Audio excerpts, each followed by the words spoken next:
Bears fans, welcome back. Hey, listen, we did not do a breakdown of the football game on Monday this week like I normally do, nor did we do a video for the press conferences like we usually do. I apologize for that. With the start of the new year, work made me very tired at the beginning of the week, so staying awake after getting home from work was a little difficult. I wake up at 4 a.m. I get home around 2:30, 3 o'clock. It's been a long week, but yeah, it's starting to get a little colder here in Tennessee. We got a storm coming in tomorrow. We don't work tomorrow, so I decided to do a live stream for this. So a couple things we'll be going over. We will do just a quick recap of the game. Obviously, it already being Thursday, there's really no point in doing a deep dive. We're going to be comparing Caleb Williams to Jayden Daniels' regular season stats. We'll kind of see where Caleb Williams stacks up in the Bears' history of quarterbacks, and then we will be looking at the Bears head coaching candidates that have been interviewed so far. So it should be quite a packed episode for this one today. If you are in, I welcome you and I appreciate you for hanging out. Make sure you leave your comments down below, and as we get going here, I will gladly respond to anything that you have to say. As I've stated in my videos before, I am working on getting another monitor that I could put right underneath my webcam here, so I'm not, constantly looking away and then looking back at you. But with that, let's get started. Jersey of the day, we got on a rookie Rome Odunze orange alternate. I like the orange alternates, so we will rock and roll with the orange alternate today. So let's get into just a quick recap of the game against the Packers. I would say that as I watched that game, that is one of the most well-rounded Bears games that I've seen all season long. It is the most complete, I should say. The offense looked like it did semi well all game long. The defense looked like it played semi well all game long. And then you had special teams on top of it that actually played pretty decent all game long. So, all things considered, it looked like the most complete package of a Bears game that we have seen all season, which is kind of funny to say because, again, the Bears are either very defense reliant or very offensive reliant, and they could never really connect the dots between their offense and defense. However, it looked like that as the game got on into the later stages, Caleb Williams got more. He got more even keeled, like we have seen kind of all season long, right? Where he settled in towards the end of the game, and then at the end of the game on that last drive, he really kicked it into overdrive to lead them on what is ultimately a game-winning drive. By my count, that makes 5 game-winning drives that I've seen by Caleb Williams, and the Bears finally pulled one off and got it. Cairo Santos got himself some redemption. He did make that game-winning field goal, whereas when the Packers were in Chicago, that was a blocked field goal. So that is awesome for him. Kevin Byard had an awesome strip sack in the game. Blackwell had a nice trickery performed there on special teams to bring that back to the house for a touchdown. So, like I said, it is the most complete game that we have seen out of the Chicago Bears. I definitely appreciated that. I do know that, as we look into 2025, I think that two things are happening here. One, getting that win to break your 11-game losing streak, to break your 6-year losing streak on Green Bay, your 9 or 10-year losing streak in Green Bay. It says a lot for the Bears players in terms of them not wanting to quit, even though there's obviously a lot of holes with the personnel and the coaching. being able to win it in Green Bay like that showed me that they did not have any quit in them. They obviously, as I said in my last episode for a game breakdown, if they win together, they're going to win together. If they lose, they're going to lose together. And they pulled it off in Green Bay, so that is absolutely fantastic. I love seeing that. Again, a lot of work to be done in the offseason going into 2025, but winning against Green Bay in Green Bay gives me a little bit of hope for at least the player side because there's that big question about the offensive line, particularly on the left side. There is a lot of questions about the interior defense. However, I will say I think that your secondary is completely fine. Um, if Swift comes back on another 1 year deal, which is probably unlikely, I think that your run game will be fine under a new head coach and coordinator. And I don't think your wide receivers are the problem. So again, I think that going into 2025 is a better situation because instead of trying to plug a whole bunch of different holes at one time, now we're looking at, okay, we know that we have to work on just these things: offensive line, defensive line, right? So we don't have to try to worry about the quarterback. We don't have to worry about running back. We don't have to worry about receivers. We don't have to worry about a punter. All we're looking at is your offensive line and your interior defensive line. You know, again, I think that going into 2025 is a much better situation. Granted, the only thing that could turn that sideways is you're bringing in a whole new coaching staff. So that might be the only wrench that may be thrown into that. But again, the most well-rounded Bears game I have seen all season long, and I have suffered through all 18 of them or all 17 of them with you guys. So, those 11 games that we lost in a row was absolutely brutal, and it flipped our season upside down. We went into the bye 4-2, and we thought that everything was looking good, even with the problems that we had. And we played strong against the Commanders. It was just that Hail Mary, and that Hail Mary set us on a course of absolute destruction. Absolute destruction.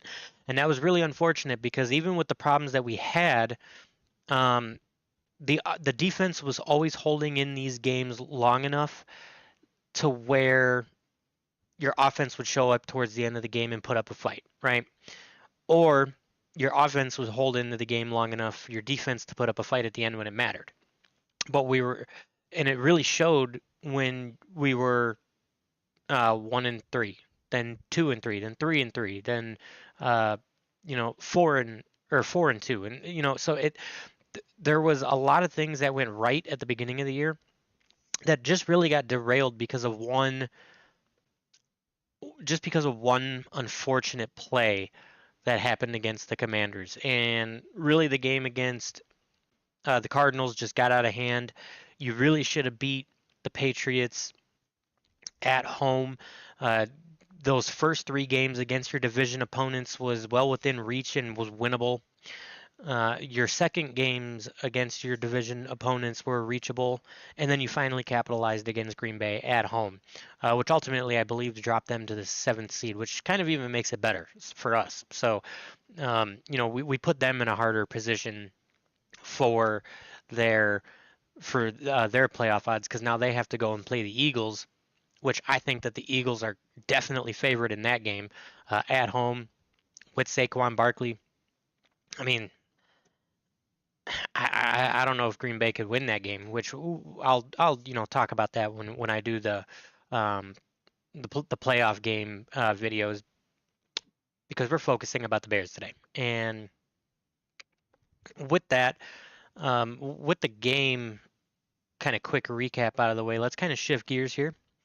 I would like to compare Caleb Williams' regular season stats to Jayden Daniels' regular season stats, because the one thing that's really been bugging me, and I think that a lot of Bears fans feel the same way, is that Caleb Williams is being called a bust, or if the draft was redone, he should have went to a different team. And Jayden Daniels is being hailed as rookie of the year, right? And these guys' stats between these two players are actually a lot closer than I think a lot of people realize, which kind of makes it shocking to me that people are making such drastic comparisons between the two in terms of one being a quote unquote bust and the other one being rookie of the year contender. So, what I'm going to do here is I will pull Caleb Williams up into one window, and then I will pull Jayden Daniels into the other window. So, yeah, what I'm just looking at here is just their completion, their attempts, completion percentage, yards, touchdowns, interceptions. I don't think that the sacks are on this main page. But here, let me see if I can do this. See all. Where is it? I know it's on here somewhere.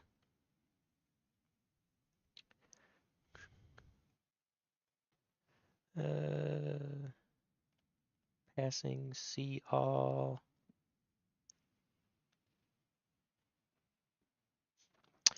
Yeah, so the stat shows up, but it shows 0 for both. So I'm not sure why it's doing that. So we'll just kind of leave the sack number out of it for now. But this is just their overview. So regular season stats.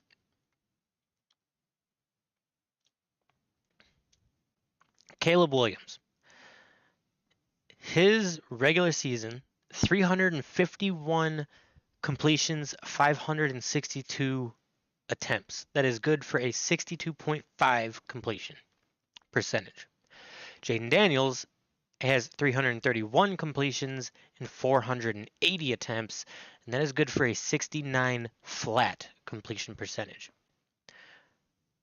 In yardage, Caleb Williams has 3,541. Jayden Daniels has 3,568. So he's only got him by 27 yards in this category. Touchdowns, Caleb Williams has 20, Jayden Daniels has 25. So he's got him by 5 there. And interceptions, Caleb Williams has him beat. He's got 6 to Jayden Daniels' 9. Quarterback rating of 87.8 and 101 respectively. Now, the reason why it irritates me that they are being compared as completely drastically different, I think it's just because of the team record, if I'm being honest.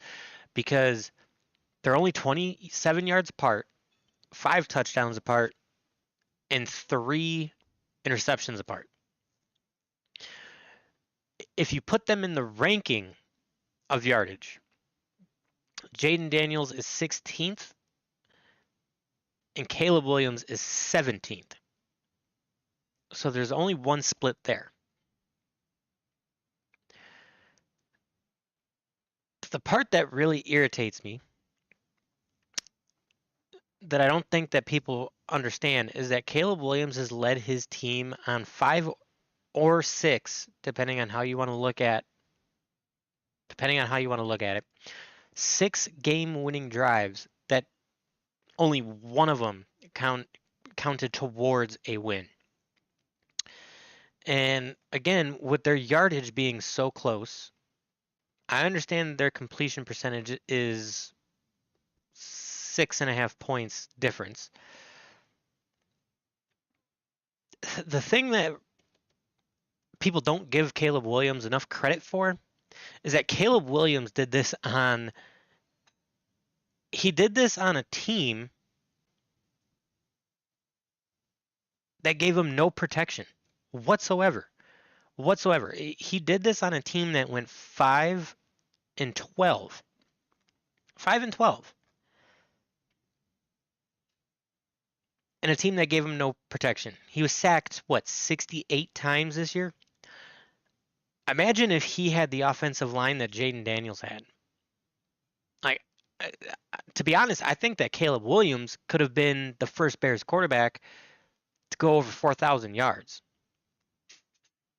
And then also, I have Caleb Williams compared to um, some of the Bears quarterbacks. There's a couple of other stats here that I want to line up because Caleb Williams puts himself with some kind of elite quarterbacks here. I mean, I don't know if you really want to call Jay Cutler elite, but just when it comes to Caleb Williams and Jayden Daniels, it just really bothers me that a lot of people say that Caleb Williams could be considered a bust, but in the same breath say that Jayden Daniels is, contending for Rookie of the Year when their stats are actually they're very, very comparable to each other. Like very comparable. And I know that there's a lot of advanced stats that you could dive into with that. Again, I'm just brushing the surface here with just their overview stats. I'm really not looking into I'm really not looking into their, you know, advanced stats. I'm not really an advanced stats kind of guy. But again, how can you say that Caleb Williams could be considered a bust, Jayden Daniels be, contending for Rookie of the Year when their stats are that similar? Again, I really can't wrap my head around it. If Caleb Williams can put up those stats while being sacked 68 times compared to Jayden Daniels, imagine if he's only sacked 20. Imagine if he doesn't see the pressure percentage that, Jayden. Imagine if he saw the same, you know, pressure percentage that Jayden Daniels saw. Imagine if he had, you know, imagine if he had a better coordinator. Imagine if he had a better head coach. Caleb Williams' stats would be undeniably putting him in the lead for Rookie of the Year, and I don't think that anybody could really dispute that. I really don't. I can't say that all of it's personnel issues. I can't say that all of that is on the offensive line. It's also the coaching and the scheming, right? I mean, you look at it, and the scheming at the beginning of the year was absolutely terrible. Absolutely terrible. I mean, some of the schemings and the play calling made no sense. You'd have you'd have Keenan Allen or um, DJ Moore lead blocking for Cole Kmet when it should be the other way around. Like you'd have you'd have a wide receiver picking up a chip block when that should be the running back's job on a quarterback drop back, right? Like the scheming that we had at the beginning of the year, it made absolutely no sense. And then when you're at the end of the game, when the game's on the line, you're trying to get cute with your play calling. You're trying to be elaborate with these plays to trick the defense when when you're down at the 1 yard line, just give Roschon Johnson the ball and just let him follow the offensive line into the end zone. I mean, it made the play calling and clock management was terrible. There's a lot of things that went wrong outside of the offensive line and the quarterback holding onto the ball too long. So I really can't say that all of it is Caleb Williams' fault. Is there times when he would hold on to the ball too long? Yeah, absolutely. We could all agree on that. Even he admitted to that. There's a lot of times where he held on to the ball too long. He knew it. Which, by the way, say hi to Mushu. Mushu. Mushu. Say hi to everybody. Come here, Bubba. Say hi to everybody. I don't think that you could, entirely blame everything on Caleb Williams. He knows that he held on to the ball too long. Hi, Bubba. Thank you. There is times where he certainly held on to the ball too long. He actually admitted to it. He knew it. But again, there's a lot of weight that has to be carried on, the offensive line for allowing pressure to get to him.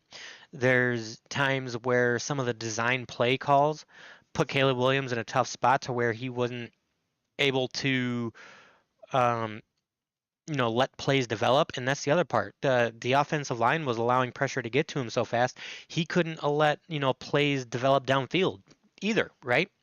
And So if he had more of those options to take, let the ball fly downfield more often, or um, you know, throw more of those contested balls instead of being worried about not turning the ball over, I think his stat page could look a lot better if some of these things were not the case.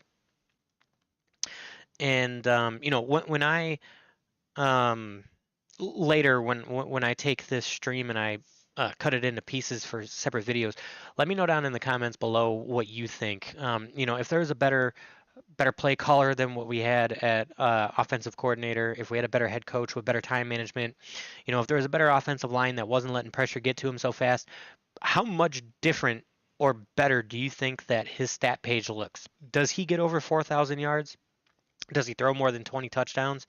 I mean, I think that a lot of these are debatable as yes, and I think that it's undisputable that it would end up being yes, right?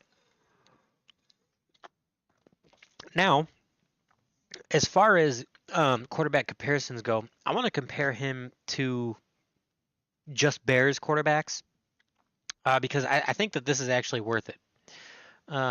Eric Kramer holds the Bears record for passing yards, and it's only 3,838 yards, right? And then 2 through 4 is Jay Cutler. 6 is also Jay Cutler. His yards, respectively, 3,812, 3,666, 3,659, and then 3,274. And then right there at number 5 is Caleb Williams, 3,541. So if you want to look at Bears all-time greats, Caleb Williams is already in the upper. He's in the top 5 for that. He's in the top 3 because Jay Cutler holds 1, 2, 3, 4 of the top 10 spots. And then you got Eric Kramer at number 1. At number 7, you got Trubisky, 3,223. Number 8, Rex Grossman in 2006, 3,193. Mitch Trubisky in 2019, 3,138. So, I mean, this top 10, they're all grouped extremely close together. Right? I mean, between number 1 and number 10, you have like 700 yards separating all these, right? It looks like Jay Cutler has Eric Kramer has the most touchdowns. He's got 29. Jay Cutler has 28. Caleb Williams has 20. We see, Rex Grossman has 23. So my point being is that in terms of just talking Chicago Bears quarterbacks, Caleb Williams is already there.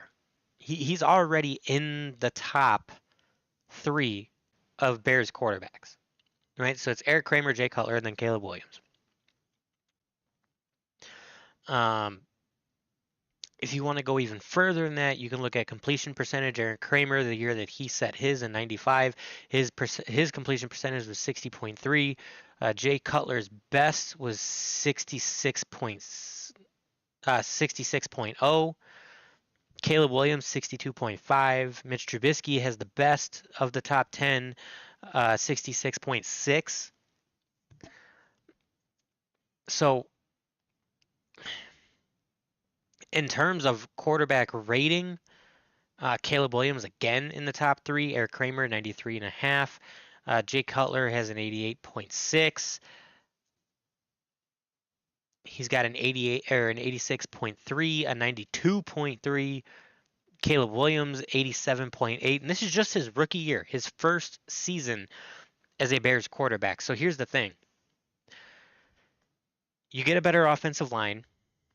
You get a competent head coach and coordinator. I can see these numbers getting very much so better. Very much so. I could see him eclipsing 4,000 next year. I could see him passing for 25 to 30 touchdowns in year 2. I could see him keeping, that interception number, maybe comparable to what he's got this year, anywhere between 6 and 10, somewhere in that range. But to say that he's a bust just simply not correct, especially if you want to compare him to Chicago Bears quarterbacks. Certainly not. Could you say that his first year is wasted with him putting up these kinds of numbers, and then the Bears ultimately having the record that they had, and then not making the playoffs, allowing him to get sacked 68 times? Yeah, I could see that. I could agree with saying that his first year is. I could see saying that his first year is wasted talent. Again, I think you just can't say that it's all him. That's been the narrative that I've been seeing from a lot of places. Is just that it is saying that it is the rookie's fault is just misleading. It's misleading because again, you have the offensive line issues, um, you have your coaching issues. You can only blame Caleb for what Caleb can control, which you know he did a great job of not turning the ball over. But again, that comes at the cost of some of the sacks are certainly his fault, and um, you know I think him holding onto the ball too long also affects some of these numbers because some of these plays where he's taking these sacks and not turning the ball over, he's not seeing checkdowns or he's not seeing wide open receivers. There's more than a handful of occasions that you could see where he's missing somebody right over the middle or right on the sideline because he's looking in the other direction or he's running for his life to try to avoid a sack, but also not throwing the ball away. So it's a double-edged sword, but you can't put everything on him. You simply can't. But I think that with the right coach, though, with a well, I can't say with the right coach. I say with a competent coach, these are issues that can easily be cleaned up in one single training camp next year. Um, whether that would be a competent OC or a competent head coach, at this point it could be either one, but a competent head coach or competent offensive coordinator can easily fix these problems in just one off season. No problem, no questions asked. Because again, that's just competent coaching being able to solve problems that incompetent coaching just can't fix, right? Um, to be fair, I do think that the Bears have given me a sliver of confidence, and I say sliver with a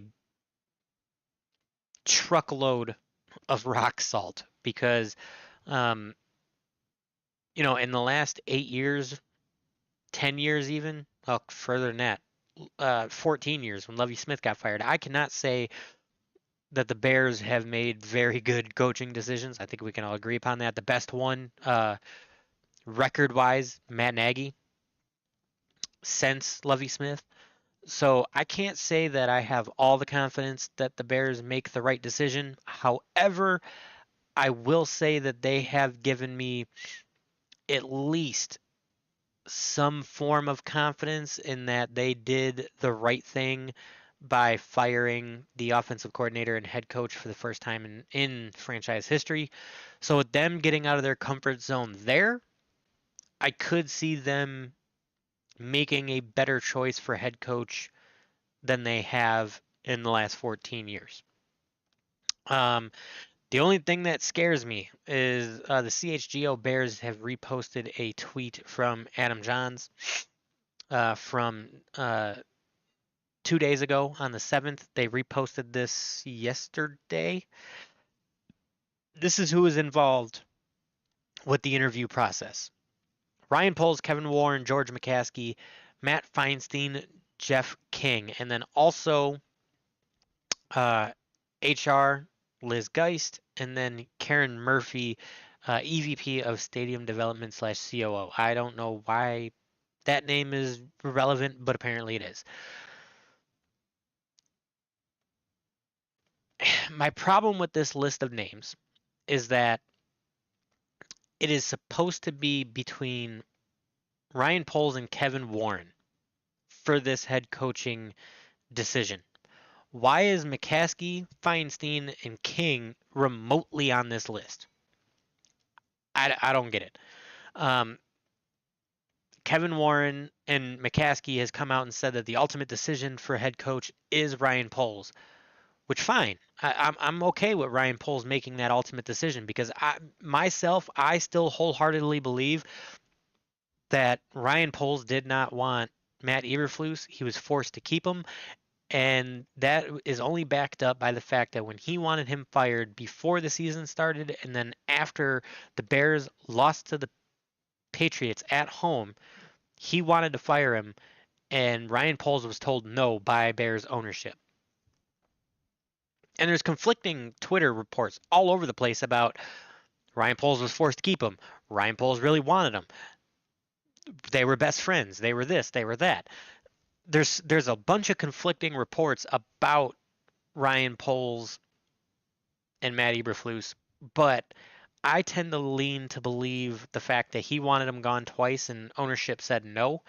I tend to lean more towards believing that side of reporting.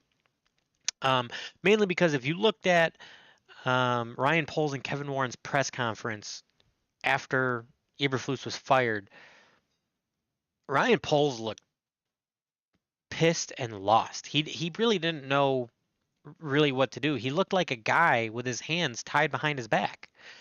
And that's what led me to believe the that's what led me to believe him wanting to fire him twice and ownership saying no. Now, again, this also leaves me very confused as to why is George McCaskey, Matt Feinstein, and Jeff King involved with this at all. I don't. It, they shouldn't be. It should just be Ryan Poles and Kevin Warren, and Ryan Poles should make the ultimate decision, and everyone's going to have to live with that decision. Whether it's a good decision or a bad decision, it needs to be just between them two. You start getting too many cooks in the kitchen with this interview process, um, it's going to start deterring good coaches away. And that is the problem that I have. Now, in other news that came out today, or within the last 24 hours, is that Dallas uh, denied Chicago the right to interview Mike McCarthy. I am okay with that. I don't think that Mike McCarthy would be a good fit for the Bears. However, I do think another coach is a really good fit for the Bears, which is kind of me contradicting myself because these two coaches are very, very similar to each other. That being Mike McCarthy and Pete Carroll. So, how are Mike McCarthy and Pete Carroll similar to each other? Well, Pete Carroll was with Seattle. Mike McCarthy was with Green Bay. They both went to 2 Super Bowls. They both won a Super Bowl. They both went to 3 NFC Championship games. They both won 2 NFC Championship games. And they were both with Green Bay for right around, I think McCarthy was there for 12 years, maybe 13, and Pete Carroll was with Seattle for 14. So they lay over, like if you look at their coaching statistics, they lay over each other extremely similarly to each other. But the Bears did complete their interview with Pete Carroll today. And as I have said in my last couple of Bears videos, I've really been talking myself into wanting Pete Carroll. I'm looking at his Pro Football Reference page here, and as a coach, he was with the Jets, he was with New England, and then Seattle. So the main portion here would be Seattle, where he was head coach. 227 games, he's got 137 wins, 89 losses. That's a 606 average. Okay, or a 606 winning percentage. In his time with New England, um, even though he wasn't head coach in 48 games, he had 27 wins, 21 losses. That's a 563. You know, but you also got to imagine there is like a 10-year gap in between New England and Seattle. Kind of really here nor there. That was before New England went on their successful run with Belichick. But, he got that Super Bowl in 2013. He really didn't have any bad years in Seattle until 2021, 2022, and 2023, where he had a 412, a 529, and a 529 win percentage. So he went 7-10, 9-8, 9-8. But if you look at the rest of his uh, you know records here, he went 7-9, 7-9, 11-5, 13-3, which is the year that they won the Super Bowl. 12-4, 10-6, 10-5, 9-7, 10-6, 11-5. He knows how to win, and he knows how to create culture. And I think that while I don't think that Pete Carroll would be a long-term answer for the Bears, if you had him for say 2 to 3 years, he would turn that culture around almost instantaneously. I think that in terms of building a culture where you can look at the Bears and say, yep, this is the kind of team they are. This is how they run their offense. This is how they run their defense. Pete Carroll would be a guy that can create that for you. We knew exactly how they were, or how he was in Seattle, and he was very well regarded as a very, very good coach, a very good, culture setter. This is why I'm leaning into um, Pete Carroll. I really do think that, yes, that means I'm passing up on Ben Johnson. I understand that, but you need somebody that can really set a tone in the city of Chicago. I think that this guy would be him 100%. Like I said, Pete Carroll and um, Mike McCarthy are very, very similar to each other. Mike McCarthy has had a couple of down years in um, Dallas, but they are steadfast on holding on to him and just letting his contract run out, which, again, fine. I think that I think that Mike McCarthy would have been okay for Chicago, but I don't really necessarily know if he would have been a guy that could have set a tone and culture, if that makes sense. Um, so again, I'm talking myself into Pete Carroll more and more every day. I like him as the top candidate. I'm just not sold on Ben Johnson because he will be another rookie head coach, and the Bears have not fared well with rookie head coaches at all. So I want someone who has been there. I want someone who has done that. And again, I think that Pete Carroll coming in, he has been there, he has done that, he has won a Super Bowl. I think that he is the guy, again, on a short-term contract, like 2 to 3 years. I think that for a 2 to 3 year stopgap head coach, Pete Carroll can come in, fix your problems, set a tone, set a culture, and then you could bring in your guy like a Ben Johnson or a Cliff Kingsbury, just because of the connection to Caleb Williams. Those are the guy that can continue on with that success. I think that Pete Carroll is the guy that can come in, build your culture extremely quickly, turn you into a winning organization, get you into a postseason situation in a short amount of time. But that's if upper management can make the right decisions with the draft, uh, with free agency, or trades to fix the offensive line problems and your interior defensive line problems. I so that's kind of the caveat to bringing in a guy like Pete Carroll. the GM needs to make the right decisions when it comes to rebuilding this offensive line, which again, that's why I said going into 2025, I think that this is actually the best situation to go get your new head coach and offensive coordinator because we're zeroing in on the offensive and defensive line. We don't have to worry about a quarterback now. We don't have to worry about a wide receiver. We don't have to worry about a punter, which again, everybody kind of agrees that we didn't need to draft a punter in the first place. Here nor there. Again, I think that your secondary on your defense is fine. I think that Jalen Johnson is the guy. I hope to God that Tyreek Stevenson can kind of revert back to what he did earlier in the season because I think that that Hail Mary just kind of killed him. I think that, a better coaching staff can help fix that for him because I think that, Tyreek Stevenson has a ton of raw talent. I think that he could be a good complementary player to Jalen Johnson. I think that just a new year and a new fresh mind going into 2025 will help him with that.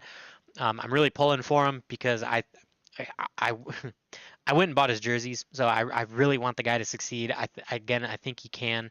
I think that having Kevin Byard back for one more year is really good as a veteran guy. So that when you go to pick up a new safety or a younger safety, that's a good guy to have as a mentor back there. I really believe that. You also have Owens as a veteran guy to help your defensive backs. So I don't think that, your secondary is not your problem.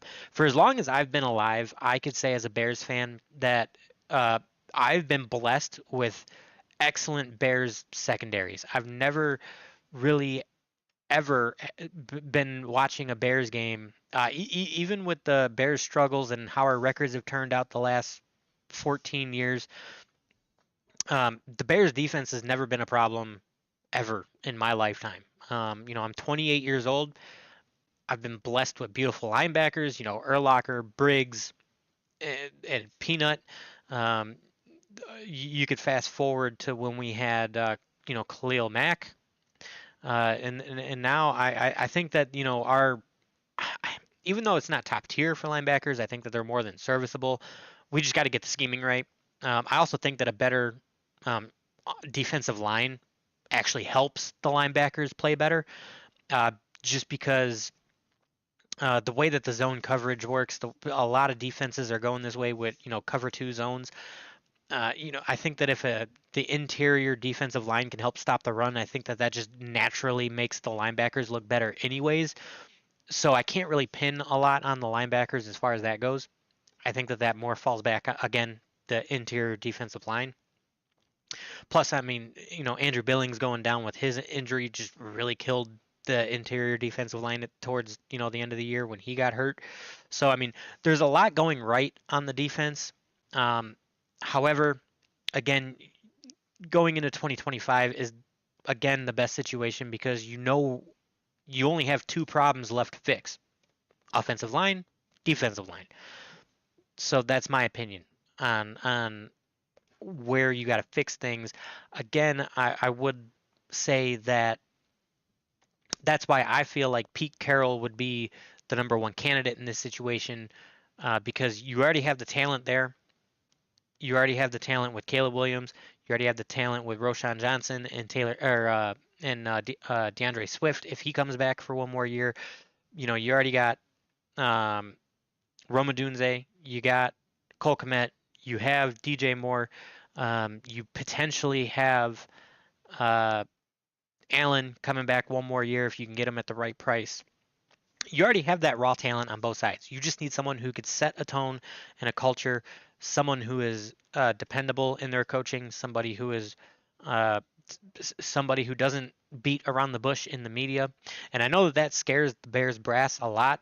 They don't like coaches that upsets them and says things in the media, but it's time that the Bears brass gets out of their comfort zone. They need a coach that does that.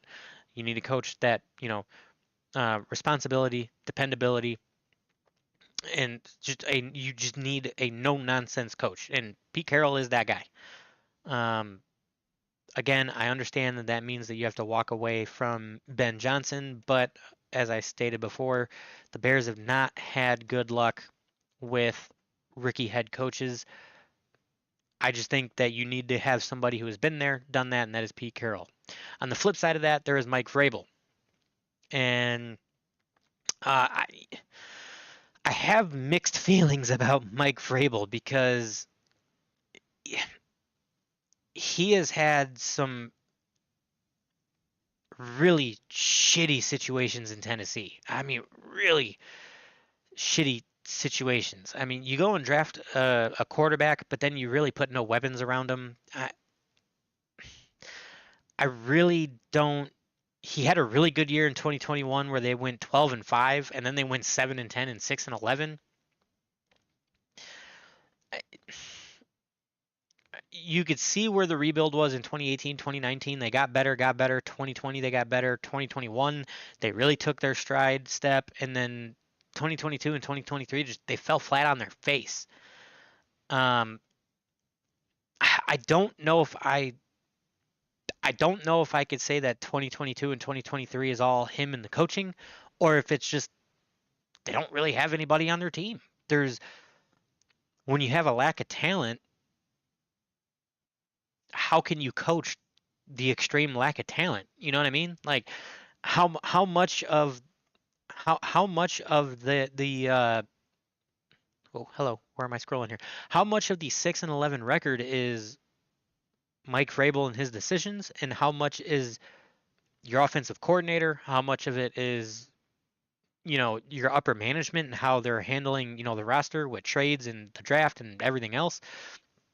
I I really don't I really don't know. And how much of that is also just he knows he's going to get fired. He knows he wants out. He knows that he wants a fresh start at a new team. I don't again, I don't know. I don't know. I don't know. I have such a toss up in how I feel about Mike Vrabel. I do think that he could set a nice tone and a culture. I definitely think that. Um, Again, he's just not a guy that has been there, done that, like Pete Carroll, right? He hasn't gone to a Super Bowl. He hasn't won a Super Bowl. He hasn't been a head coach for more than 7 years, right? So let me see here, 4, so 6, wait, 2, 4, yeah, 6 years as a head coach with one very successful year there. Again, I don't know. It's for me, Mike Vrabel's a toss-up. And then there's also Drew Petzing from let's see here. He's currently with Arizona. He's been with Cleveland, Minnesota, and then again Cleveland in 2013. So also you got to look at the teams that he's been on. He was with Minnesota when they weren't good. He was with Cleveland when they definitely aren't good. Um, so I'm just gonna kind of back up and start over here with Drew. So in 2013, he was an interim for Cleveland. I don't see what his interim role was. I don't know if it was head coach or offensive coordinator. It doesn't say. It just says interim. Again, this is on ProFootballReference.com. He in 2014 and 2015 he was an offensive assistant for Minnesota. Then he was assistant wide receivers coach in 2016 and 17 for Minnesota. 2018 he was assistant quarterbacks coach, and then 2019 he was the wide receivers coach. In 2020 and 2021 he was the tight ends coach for Cleveland. Then 2022 in Cleveland he was the quarterbacks coach. 2023 and 2024 offensive coordinator in Arizona. Again, I don't I just don't know much about him to really have an opinion there. So if somebody can kind of give me the lowdown on this guy, because I don't, as a Bears fan, I know that Minnesota was terrible during the time that he was there.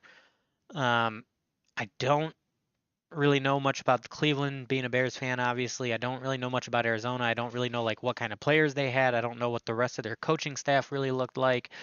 So I don't really know what kind of situation he comes from. I know that there was a big debacle with Arizona um, when their quarterback got a contract extension because apparently he played too many video games, which sounded really stupid.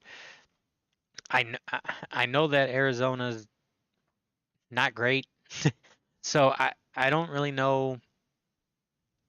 I just don't really, again, I don't know much anything about this Drew Petzing character. I got nothing. Um, and then there's Anthony Weaver. My dogs might bark here because people are walking their dogs outside. So if you hear my dogs bark, my apologies. But yeah, Anthony Weaver was the other guy that got interviewed today. Um, when I look at his pro reference page, it just shows his player stats. It doesn't show anything about him coaching. So his coaching background, I don't really know anything. Um, looking on Mushu, Luna, relax. It is fine. It's just the neighbor parking their car. It'll be all right. Um, so, again, I don't have the full list of coaching candidates. To be honest, I don't care how big or how long this coaching list is. I just want this coaching search to be extensive. I just want it to be done right. And by that, I just mean do your true due diligence. Don't make your decision based on your feelings. Just you really got to take your time and look at the background of these coaches and make sure that um, you're really making your decision for the Chicago Bears and their head coach to be who is the guy that could give you the most success. And that's why I am betting on Pete Carroll. That's why I just think that Pete Carroll is the guy that will give you the most success in these situations. So I feel like Pete Carroll is the direction that that's going to go. Obviously, I want this coaching search to be done over the course of a couple of months. I don't want to hear news next week that they are already making a decision. To be honest, uh, I want to hear like a true decent update post Super Bowl. Like that's well, it would have to be after the Super Bowl if they're giving serious considerations to Ben Johnson because I'm putting my bets that Detroit is going to the Super Bowl because I mean the way that they lost out last year, um, I think that they're serious Super Bowl contenders. I don't see any team in the NFC getting in their way. If I'm being honest, I think that the only team that could really give them a run for their money is the Eagles. And even then, I think that they put up a fight against the Eagles. So with the coaching portion kind of out of the way, I do want to talk a little bit about what happened with the end of your press conference. I did not actually look or watch the press conference. I didn't see the whole press conference. I've just seen snippets here and there. But there are some quotes here that are on X that um, a lot of people have been very opinionated on. And uh, yeah, there's a couple things that I wanted to discuss. Most of these I am pulling off of CHGO Bears just because these are the guys that tend to quote a lot from media sessions. The one from George McCaskey here. Ultimately, I am responsible for the failures of the Bears. The fact that of the matter is we haven't done it on the field. George McCaskey on the Bears going 5-12. Well, um, there's a related tweet to this that was from last week where Ryan Poles knew that there was issues in training camp. Why the Bears brass and Ryan Poles did not address it in training camp is the most bothersome portion. It seems like the McCaskies knew that the issue was going to be there all year long, and they just kind of let it ride out. Which, to be honest, for me, that's just a bullshit answer. If Ryan Poles really wanted to fix it, who stopped it? I think that it comes down to the McCaskies. I think it's more George than anybody. But a lot of people were really fired up about this one specific quote that CHGO Bears put out. Ultimately, I'm responsible for the failures of the Bears. The fact of the matter is, we didn't get it done on the field. Yes, it is your fault. You didn't let your GM do his job to the fullest extent, in my opinion. You shouldn't have let Matt Eberflus coach the Bears in 2024.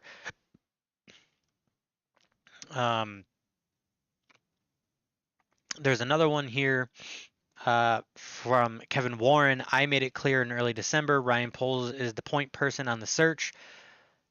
I would hope so, because a direct contradiction tweet to that. The people involved in the Bears interview process is Poles, Warren, McCaskey, Feinstein, and Jeff King.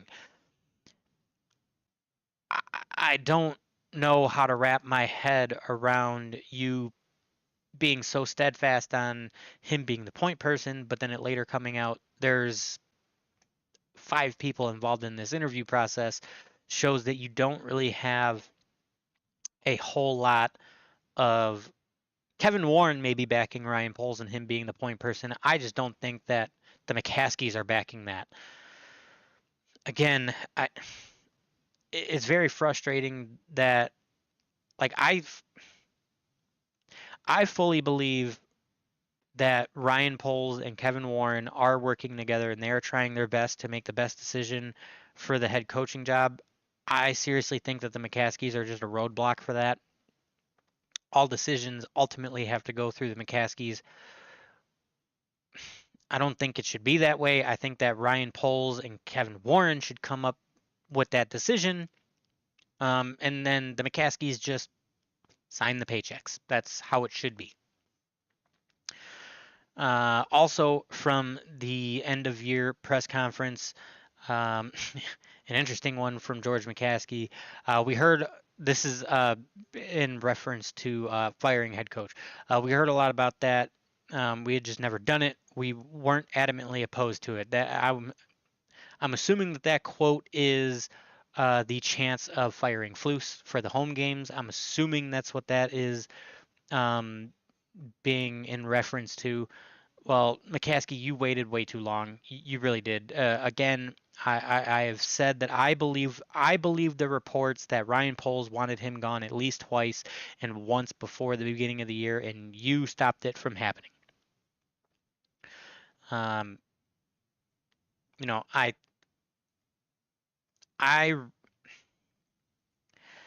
just want this process done right. And what I mean by done right, I don't want the McCaskies and upper brass to interfere in any way, shape, or form. I want Ryan Poles and Kevin Warren to make the best decision possible for the Bears, and I just want the McCaskies to sign the paycheck. That is it. That is all that I want. That's all that I'm asking for. And I think that that can be done. I really honestly think that it can be done.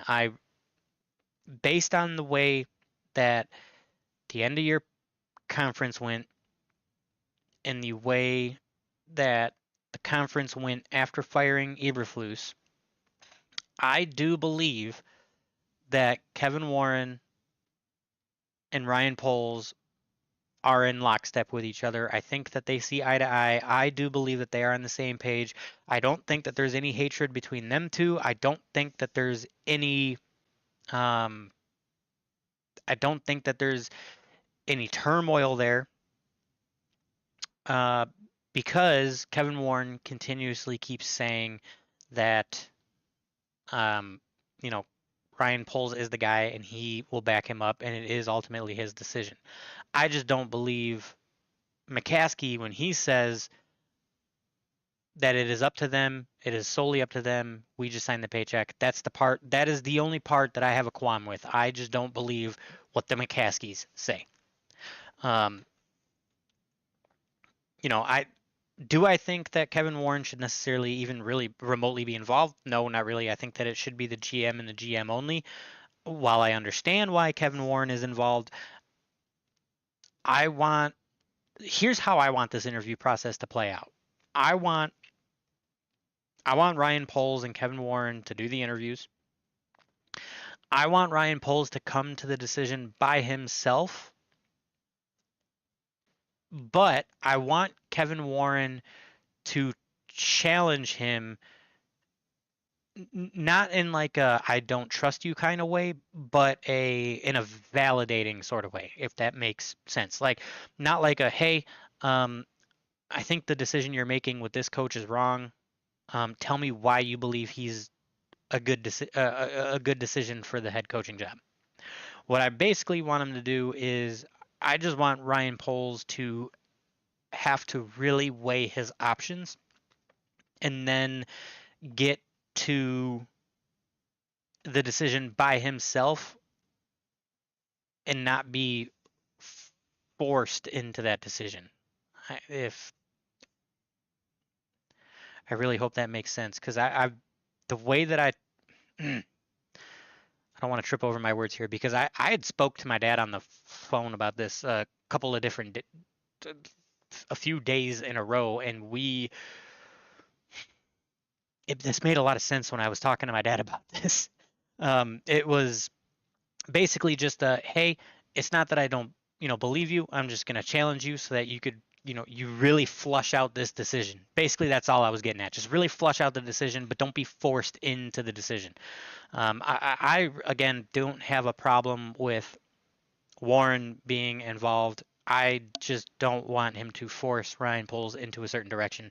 That's just my opinion. Again, for when I, break this live down into a couple of videos, if you're seeing this outside of the live stream, just drop your opinion down there in the comments. Just let me know what you think about the whole interview process. Let me know what your head coaching decision would be. Like I said, I've been talking myself into Pete Carroll quite a bit over the last couple of days.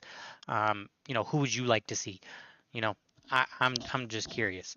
But in some other news, before we wrap up this stream, we started this channel week 4 because the Bears were 3-1, I think, or 2 and what was their record? 2-2, 3-1, or 1-3. I think their record was 1-3 because then they went on that 3-game win streak. I think I did my first video with their first win in that win streak. I can't remember right off the top of my head at this very moment, but so if you want to look at it, I started week 4. So if you include the bye, we have been doing this for right around 13 weeks. Now I also cover the Cubs on this channel, which since they were in their offseason, there really wasn't a whole lot of Cubs stuff to really go over. But in 13 weeks, we went from starting fresh at 0 subscribers to right now, as I'm talking to you, we are sitting one shy of 50 subscribers. I know that for a lot of sports talk channels, especially ones that go live on a regular basis, where I didn't do that because I hadn't had a streaming software with an account set up. I hadn't had a web camera. I was doing all the videos right on my phone and uploading them to YouTube off of my phone. Just for doing the videos before we started doing lives, to be able to go to 48 subscribers in just 13 weeks of time, we were averaging 4 subscribers per week. I am very grateful for every single one of you that have subscribed to the channel, especially when you guys started commenting on videos and leaving feedback. I greatly appreciate it. I know that my videos at the beginning were very raw. I didn't have a thumbnail. I still don't do any video editing just yet. I basically just record it. I put a thumbnail on it, and then I put timestamps in the video description. I promise you guys I am trying to learn how to video edit. I just don't want to put out poorly edited videos. So when I get to a point where I am comfortable with how my editing is, that's when you will start seeing the edited videos. Because I have been uploading videos, but then I've also been taking 1 or 2 videos off to the side, working on editing, and then I watch them back just to kind of see how my editing skills are. I know that there is a portion of that where my editing really won't get better until I start publishing edited videos and you guys start commenting and giving advice on how to make the edits better. However, I feel like I can capitalize on that once we transition into the Cubs season, just because of that season being 162 games long. That's 162 videos. Not to mention, there's also series recaps that I could do, weekly recaps that I could do, a monthly recap. Um, we could. There's a lot more deep diving that we could do on the baseball side of things versus the football side. So um, I know that some of you have subscribed because of my Cubs videos. I promise you, with the Cubs season coming up, we will be talking a lot more about the Cubs. But for my Bears fans that subscribed because of the Bears videos, I promise you, as we get into the Cubs season, you will still see Bears videos. I will still be doing videos for the postseason. I will cover the postseason. I will do game breakdowns. I will do, um, I will do my picks for who I want to win games and so on and so forth. But with the Bears, having an offensive line issue to fix, a defensive line issue to fix, having, head coaching coming in, a new offensive coordinator. We're also sure that with a new head coach and offensive coordinator, that means that, other coaches will be coming in, wide receivers coaches, quarterbacks coaches, offensive line coach, defensive line coach, uh, linebackers coaches. There will be a lot of Bears content to still cover before training camp starts towards the end of next summer. So there still will be Bears content. It might just be one weekly upload, it might be bi-weekly. It just depends on what kind of Bears news we get and how often we can cover it. I do intend on doing um, more lives with the Cubs games, just because of the nature of my job and how my schedule works out. I get up at 4 o'clock in the morning. I go to work. Um, I will probably be doing live recaps for Cubs games. We will do it every game. Even with the late games, I know that some late games, like if we're on a West Coast, those games might not be done till 10 o'clock at night. Those games I might not be able to do recaps for. Those might just be series recaps. It just depends on how things are going with work, what my overtime looks like, and that sort of a thing. But like I said, I intend on doing live recaps for Cubs games and then probably doing like weekly recap videos that are edited with, more advanced stats, uh, things like that. And then kind of doing just a year long got the hiccups all of a sudden. I apologize. Just kind of doing like a year long year in review for the Cubs as it goes along. We'll kind of do like, as I do like a weekly recap, I'll be like, all right, so for the week one, this is how the Cubs looked. Week two, this is how week two looked compared to week one. This is how month one looked. This is how month two looks compared to month one. And then we'll stack them up against, division rivals and then the rest of the NL and all that sort of stuff. But again, I do just want to say thank you very much, every single one of you who has subscribed to the channel, who comes back. I do look at my analytics. Most of my video views show up as coming as returning viewers, which is good. That does also mean that a large portion of my viewers are not subscribed. So if you are watching, whether it is now in the live or later in a video form, please hit that subscribe button. I look forward to growing with every single one of you because this is fun for me. I talk, since I don't live near my family anymore, I talk to my dad and my brother about Chicago sports daily. It is extremely fun. However, being able to talk to you guys on a daily basis or almost daily basis is also fun for me because one, it allows me to be a better speaker. Because if you go look at my first couple of videos, I was using a lot of filler words, a lot of ums, ands, that sort of thing. There was a lot of pauses. It wasn't very, how do I say this? Detail oriented. I was basically just giving my opinions on what I was seeing. If you go and look at my latest videos, there's more stats in it. there's more of a game breakdown as a whole.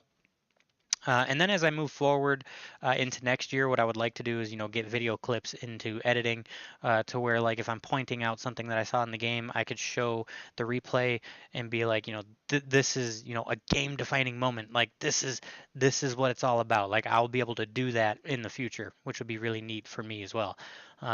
Next year, I would like to do, watch parties if we have enough subscribers.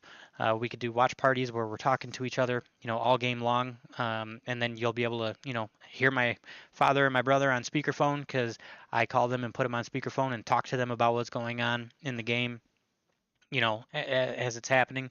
So that would be really fun for everybody too. But again, with the growth of the channel, I'm not gonna lie, I did not expect to see 50 subscribers in just 13 weeks of Bears season. I kind of expected that to be more of like a 2-year thing, but to me it happened very quickly, and to me I could not be more appreciative. So again, I have to thank you guys a lot, and I hope that with the Cub season, with more frequent uploads, daily uploads, weekly breakdowns, and just I'm more of a baseball guy, and I understand more of the deep analytics in baseball. Those videos right off the bat, comparatively speaking to my football videos, will be more detail oriented because I'm more of a baseball guy than I am a football guy. I will admit that, but I love Chicago sports as a whole. I know that I've said I've wanted to do Blackhawks on this channel, but the way that my work schedule works out, Blackhawks games are always late. It is very hard for me to do Blackhawks at the same time. It just is that's just what it is. I'm trying to do my Blackhawks content. Again, it's just very hard. So if you're here for Blackhawks content, I really apologize. I am trying to get into the Blackhawks content. Maybe it will. What I will ask for your opinion down below. If you are here for Blackhawks content, if you want me to do it like I do kind of the Bears breakdown videos, because I usually do a Monday after the game, um, would Blackhawks Blackhawks game breakdowns the day after the game be acceptable to you guys? Because the Blackhawks schedule, they always have a day off in between games, sometimes two. Like they'll play on like Monday, Wednesday, Friday, or they'll play Tuesday, Thursday, Saturday. So there's always a day in between games. So I could always do Blackhawks content the day after the game. So just let me know, your opinion on that. Even though they're already, halfway through the season, would it be worth me doing that, putting the Blackhawks content out the day after the game? Just kind of give me your opinion on that. Plus, that would also be a good filler in between, the transition of Bears and Cubs content. Also, if you look at my earliest videos, there was NASCAR content on this channel. I kind of didn't really cover a whole lot of NASCAR stuff just because of when I started the channel. I felt, for as much of a NASCAR fan as I am, I felt like it was kind of a disservice to just kind of pick up in the middle of the season. So with the start of a new NASCAR season, I would like to do NASCAR videos as well. I think that it would be more appropriate to just start at the beginning of the season for that. And then also I am working on getting either a stronger laptop that will handle it, or potentially buying the parts here and there over the course of the next couple of months to build a PC to be able to do live streaming while gaming. I tried to do it on this channel with the current laptop that I have. It is strong enough to do gaming, it is strong enough to do streaming, but it is not strong enough to do both at the same time. I'm sure that you can hear my dog doing some very weird things. He is on his back. He wants belly rubs. So he's trying to get my attention. Um, but yeah, I am trying to do gaming streams as well. I just don't have a setup strong enough for that at the moment. But I am trying to, again, either get a stronger laptop or build a PC that could definitely handle both at the same time because I do. I play MLB The Show, I play Madden, I play NASCAR games, and Call of Duty. So I mean, there's a variety there. So when we're talking sports, we could be gaming to Madden or MLB. When we're talking NASCAR, we could be playing a NASCAR game, or if we're just doing a general kind of chill out stream, we could be playing Call of Duty. So, that's just kind of what my plans are going into, um, you know, as 2025 progresses. That is kind of what my plans are. But my friends, if you were here for the stream, I didn't see any comments. I saw the viewers kind of. I have. This is going to sound silly. I have my cell phone on my alternate channel just so I could see the chat. Just because for whatever reason my Streamlabs doesn't show the chat, even though I have the chat box open. If someone leaves a comment during a live stream, I can't see it in Streamlabs. So I have my alternate account here just so I can see any comments. I've seen the number go one viewer, which is just myself. I've seen it be 2, 3. I've seen 4. I've seen it kind of bounce up and down a couple of times during this stream. So, I am trying to get my setup to be better. I'm trying to make things more pleasant for you, the viewer. But again, I do appreciate every single one of you that have subscribed up to this point. The content quality will become better. But with that, my friends, I'm going to sign off and get some dinner because I'm very, very hungry. I will be breaking this live stream down into just segmented videos based on the subjects that were talked on in this video. But my friends, if you are here in the live, I hope that you have a good rest of your evening. As always, Bears fans, bear down, and I will catch you in the next video or the next live. So yeah, I will catch you guys later. Make sure that you guys stay safe out there. I hope that you guys have a very pleasant 2025. I wish that you all have the best success. We'll catch you next time.